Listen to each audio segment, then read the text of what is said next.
Gencatan senjata Israel dengan Hamas terus jadi perhatian meski serangan-serangan IDF tetap berlangsung dan meluas.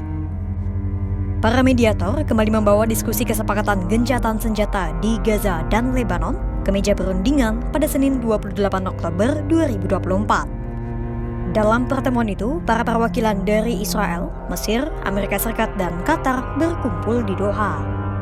Namun, sama seperti hari-hari sebelumnya, diskusi kali ini pun tak membuahkan hasil yang signifikan. Ada dua penyebab. Pertama, karena komitmen Hamas, dan kedua, karena Perdana Menteri Israel Benjamin Netanyahu menunggu situasi politik di Amerika Serikat yang memasuki pemilihan presiden pada 5 November 2024. Lantas, apa hasil dari diskusi kesepakatan gencatan senjata pada Senin 28 Oktober 2024 lalu?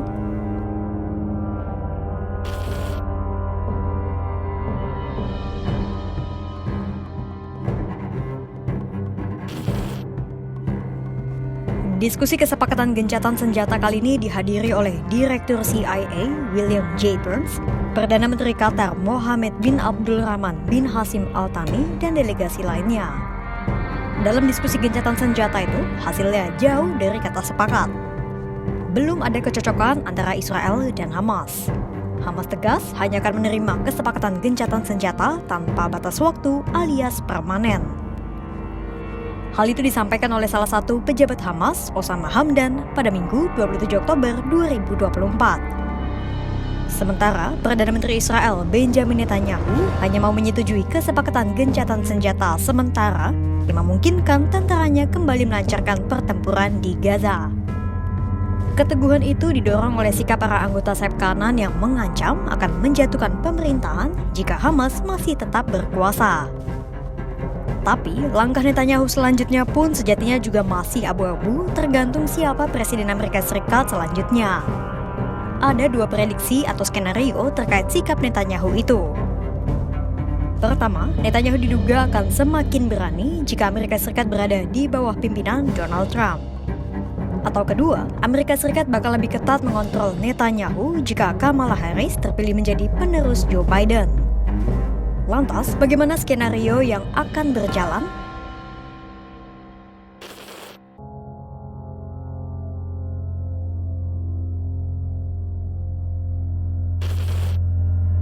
Saat ini, Netanyahu masih menunggu siapa Presiden Amerika Serikat yang akan menjabat selama 4 tahun ke depan.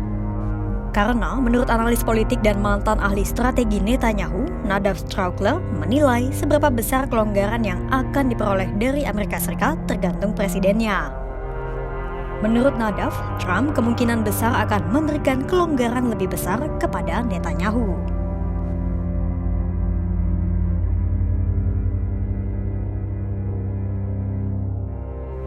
Senada dengan Nadav, pakar Timur Tengah di Dewan Hubungan Luar Negeri Eropa, Eli Geranmay, berpendapat Trump kemungkinan akan lebih banyak mendukung Netanyahu melancarkan serangan ke Iran. Menurut Geranmay, bisa-bisa Netanyahu akan lebih berani mengambil tindakan represif terhadap Iran dan Gaza jika Trump memimpin Amerika Serikat selama 4 tahun ke depan. Sikap Trump itu bisa diprediksi dari berbagai keputusan terkait Israel yang ia ambil ketika dirinya masih menjabat sebagai Presiden Amerika Serikat. Salah satunya adalah keputusan memindahkan Kedutaan Besar Amerika Serikat untuk Israel dari Tel Aviv ke Yerusalem.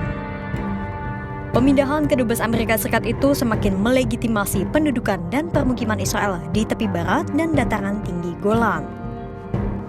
Lantas, bagaimana jika Kamala Harris yang terpilih?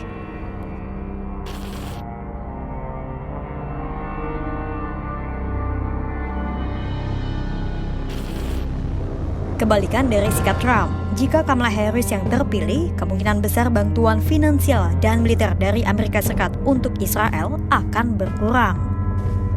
Menurut Geranmay, kemungkinan besar Kamala Harris akan lebih mendorong terciptanya gencatan senjata di Gaza dan Lebanon. Tak hanya itu, Kamala Harris juga berpotensi menjinakkan Israel dengan tidak melancarkan kekerasan lain terhadap Iran yang bisa semakin memperluas konflik di Timur Tengah.